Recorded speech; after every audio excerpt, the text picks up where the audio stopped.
नमस्कार दोस्तों, welcome to channel degree institute. तो स्टार्ट करते हैं आज की वीडियो। मैं बता रहा हूँ इसमें आपको एसआई और सीआई के क्वेश्चन जो एग्जाम में पहले आ चुके हैं। ये पार्ट 1 है। इसमें क्वेश्चंस लिए गए हैं जो एसएससी एग्ज़ाम और वेरियस एग्ज़ाम में आ चुके हैं।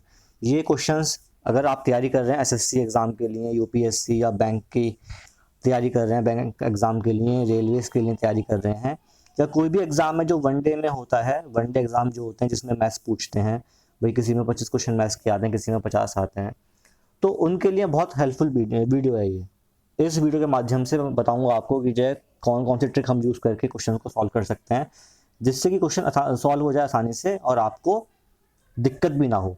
तो चलिए स्टार्ट करते हैं आज की वीडियो। देखते हैं फर्स्ट क्वेश्चन कौन सा है।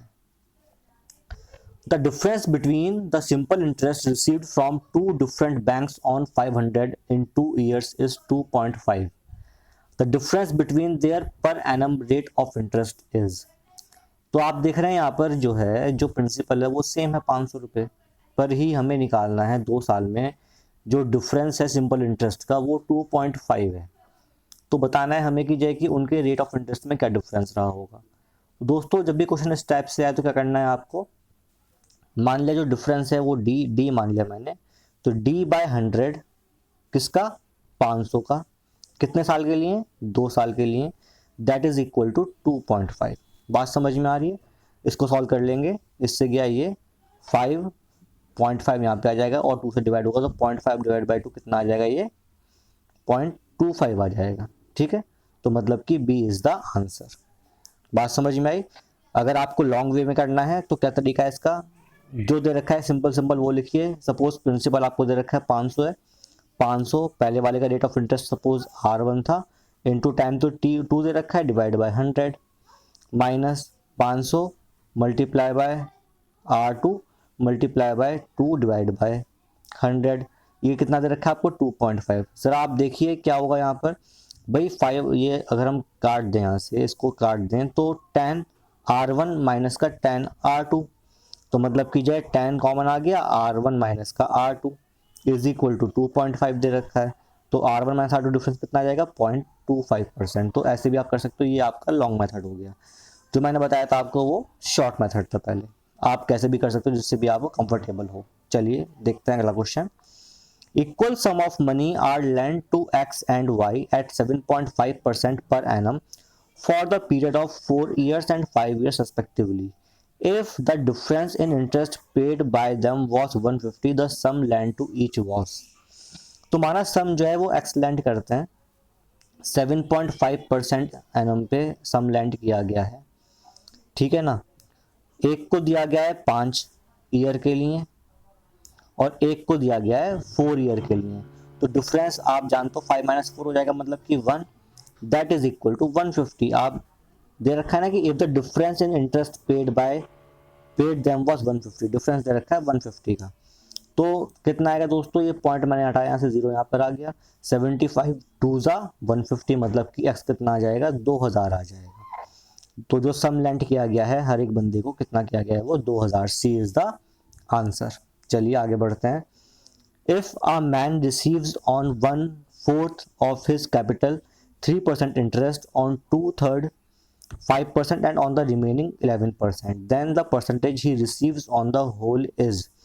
तो दोस्तों जरा देखें हम, तो 1/4 एक कैपिटल बट गया, उसके बाद 2/3 बट गया, कितना रिमेनिंग बटा होगा, ठीक वो निकालना है हमें, रिमेनिंग नहीं पता ना कितना है। तो जरा आप देखो 4 और 3 का अगर मैं एलसीएम लूं 12 आएगा ना, तो मैं मान लेता हूँ कि 12 उसके पास टोटल कैपिटल है। तो पहला वाला कितना हो गया, 4 या 12, मतलब कि 3 पहले वाले के पास है, 3 चौक 12 और 4 दूनी 8, दूसरे वाले के पास 8 आया, तो 8 3 11, तो तीसरे वाले के पास 1 आ जाएगा ना। बहुत ही बढ़िया। तो इसका मतलब है कि जो फर्स्ट, ये फर्स्ट कैपिटल हो गया जिस पर उसको 3% का इंटरेस्ट मिल रहा है, ये सेकंड कैपिटल हो गया जिस पर उसको मिल रहा है इंटरेस्ट 5% का, और इस पर मिल रहा है 11% का। तो 3 पर मिल रहा है 3% का, 3 तिया 9, प्लस फिर मिल रहा है दूसरे पर 5% का, तो 8 पंजे 40, बहुत बढ़िया, प्लस और तीसरे पर मिल रहा है 11% का, 11 एकम 11। तो कितना आ रहा है ऐड करके, ये 60 आ रहा है। तो 60 इंटरेस्ट मिल रहा है। ठीक है, कब, 60 इंटरेस्ट मिल रहा है मिला के कब, 12 पर, लेकिन हमें जो दिया कैपिटल वो दिया है 1/4 फ्रैक्शन में दे रखा है ना दोस्तों। तो हमने तो ये माना था ना 12, तो जो माना था उससे डिवाइड कर दो उसको, तो 12 5 जा 60, तो मतलब कि 5% का उसको नेट इंटरेस्ट मिलेगा, ठीक है ना, कैपिटल पे। बात समझ में आई है। ये इस तरीके से कि आपके पास सपोज 1200 रुपये थे, तो आपने 300 रुपये इन्वेस्ट किए जहाँ पर उसको 3% इंटरेस्ट मिलता है, 800 रुपये इन्वेस्ट किए जहाँ पे आपको 5% इंटरेस्ट मिलता है, और बचा 100 रुपये जहाँ पर आपको मिलता है 11% इंटरेस्ट। इस टाइप से क्वेश्चन को आप सोच के कर सकते हो आराम से, ठीक है ना। चलिए, the simple interest of on a sum of money is 1/16 of the principal and number of years is equal to the rate % per annum. The rate per annum is, तो भाई बोल रहा है कि जो सिंपल इंटरेस्ट 1/16 है is equal to, बोल रहा है number of years is equal to rate %, मतलब कि r multiply by r divide by 100, C है ये होगा। तो मतलब r स्क्वायर कितना आ गया यहाँ पर 100/16, इसका मतलब कि r कितना आ जाएगा 10/4, इसका मतलब कि 1/2% आ जाएगा। B is the answer. चलिए आगे बढ़ते हैं। At what rate % per annum will the simple interest on the sum money be 2/5 of amount in 10 years। मतलब कह रहा है कि जो है इंटरेस्ट और अमाउंट में जो रेशियो है 10 साल के बाद वो है 2/5। तो इंटरेस्ट अगर 2 है तो अमाउंट कितना है 5। तो दोस्तों कितना आ गया प्रिंसिपल, प्रिंसिपल होता है अमाउंट माइनस इंटरेस्ट, मतलब कि प्रिंसिपल कितना आ गया यहाँ पर 3 आ गया। तो हम जानते हैं interest is equal to principal multiply by time multiply by rate by 100। तो इससे काटो ये कितना आ जाएगा r आ जाएगा यहाँ पर 20/3, मतलब कि 62/3% आ जाएगा, ठीक है। तो ये भी क्वेश्चन इजी था, कोई टफ नहीं था। चलिए आगे बढ़ते हैं। तो दोस्तों उम्मीद करता हूँ कि जो मैंने क्वेश्चन बताया आपको समझ में आए होंगे। एक लाइन में क्वेश्चन सॉल्व हो रहा है, इस तरीके से ही अगर आप करेंगे तो ही आप फास्ट क्वेश्चन को सॉल्व कर सकते हैं बिना टाइम वेस्ट किए हुए। मेनली क्या है, आज जो कंपटीशन हो चुका है वो हो गया है टाइम का।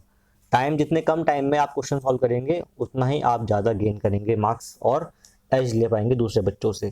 तो मेरी आपसे यही गुजारिश है कि अगर आपको वीडियो अच्छी लगी है तो please like this video, share this video and subscribe my channel. Thank you, have a very nice day.